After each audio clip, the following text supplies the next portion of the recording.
Birinci periyod 4-0 esebinde Kızıl Türkoçan balvarın aldıda.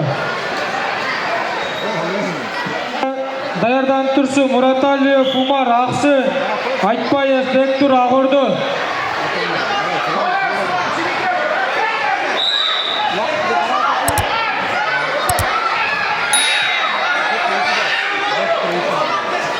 Ortağı.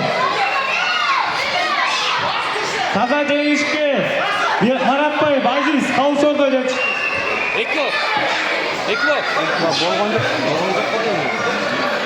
Dağ Eklo.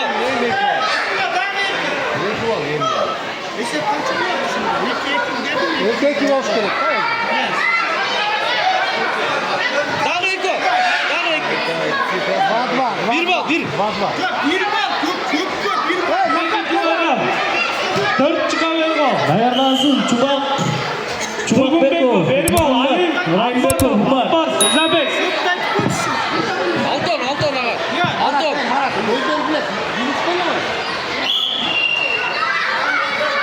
Naim Nazım. Çubako. Muhammed.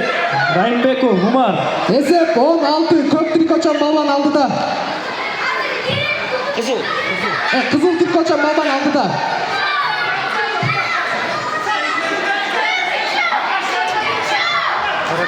Dağ Eklo. Ne oldu? Düşe olacak.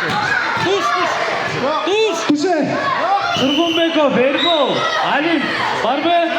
42 kilogram. Реально ауыр tamam. Sana bu kampüse direkt düşüyoruz. Jengişke Hasanbekov, Abdurrahman